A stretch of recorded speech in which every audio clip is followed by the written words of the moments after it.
Cooking মেহফিলের আরও একটা নতুন রেসিপিতে আপনাদের সকলকে স্বাগত জানাই। আজকেও হাজির হয়েছি খুবই মজাদার একটা পাঁপড়ের রেসিপির সঙ্গে। আশা করছি রেসিপিটা আপনাদের ভালো লাগবে। সামনে যে বর্ষাকাল আসছে, সেই বর্ষাতে আপনারা এই পাঁপড়টা বানিয়ে খেতে পারেন। রেসিপিটি বানানো খুবই সহজ। ভিডিওটা অবশ্যই লাস্ট অবধি দেখবেন, আর চ্যানেলে যদি নতুন হয়ে থাকেন চ্যানেলটিকে সাবস্ক্রাইব করে পাশে থাকবেন। প্রথমে আমি একটা মিক্সিং বোলে এখানে 1 কাপ চালের গুঁড়ো নিয়ে নিয়েছি। এটা শুকনো চালের গুঁড়ো, আপনারা চাইলে সঙ্গে সঙ্গেও পেস্ট বানিয়ে নিতে পারেন। সেক্ষেত্রে চালটাকে আপনাদেরকে আতপ চাল নিতে হবে এবং তাকে 6 থেকে 7 ঘন্টা ভিজিয়ে মিক্সিতে পেস্ট করে নিতে হবে। এবার আমি অল্প অল্প করে জল দিয়ে একটা স্মুথ পেস্ট বানিয়ে নেব। একদম পাতলা করে বানাতে হবে, খুব মোটা কিন্তু হবে না। দেখুন ঘনত্বটা এইরকমই রাখবেন। দেখে নিশ্চয়ই বুঝতে পারছেন আমি ঘনত্বটা কতটা রেখেছি।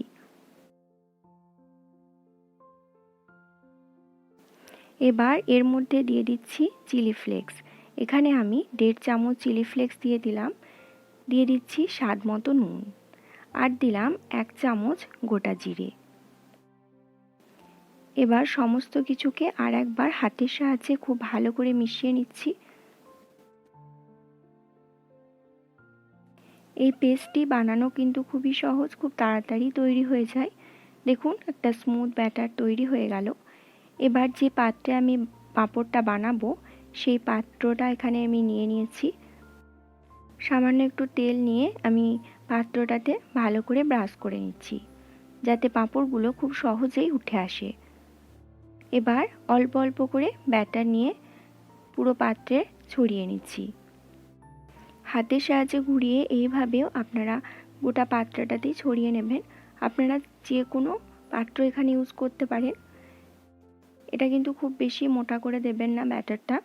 এবার অন্য একটা পাত্রে এখানে আমি জল গরম করতে দিয়ে দিয়েছি। জলটা যখন ফুটতে শুরু করবে তার উপরে দিয়ে দিয়েছি এরকম একটা ছিদ্রযুক্ত পাত্র।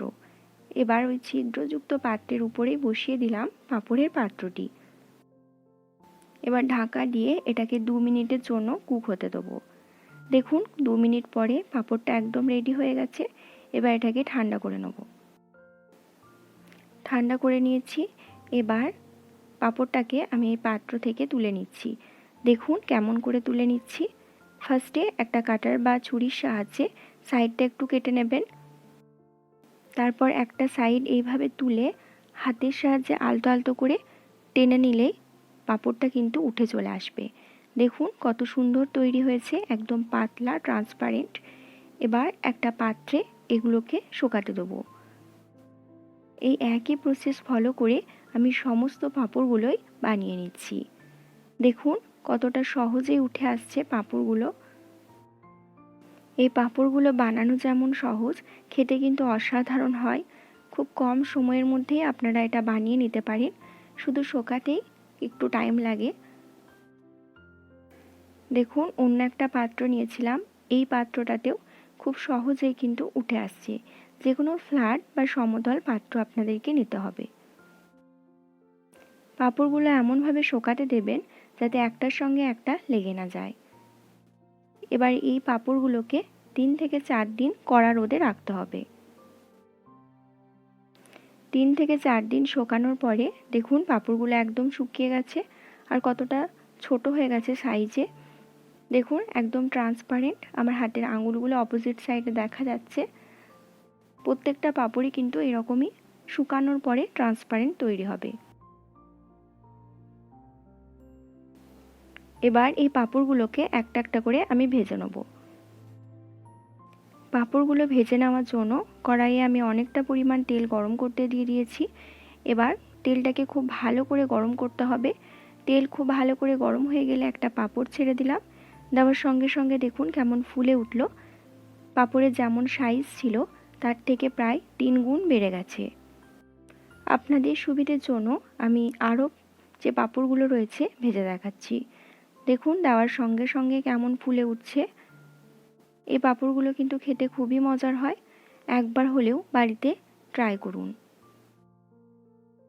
বাড়িতে বানিয়ে এই পাঁপড়গুলো খেয়ে আমাকে অবশ্যই একবার কমেন্ট করে জানাবেন যে আপনাদের পাঁপড়গুলো কেমন লেগেছে। আশা করছি আজকের এই রেসিপিটা আপনাদের খুবই ভালো লেগেছে। এরকমই আরও নতুন নতুন রেসিপি দেখার জন্য অবশ্যই চ্যানেলটিকে সাবস্ক্রাইব করে রাখবেন।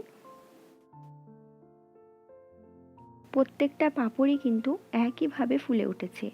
এইভাবে বানালে প্রত্যেকটা পাঁপড়ই কিন্তু ফুলবে, আর শুধু ফুলবেই না, খেতেও অনেক নরম হয়।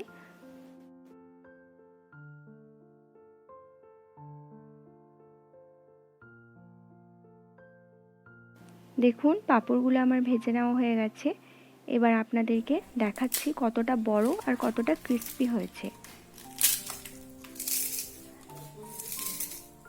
বুঝতেই পারলেন কতটা ক্রিস্পি হয়েছে।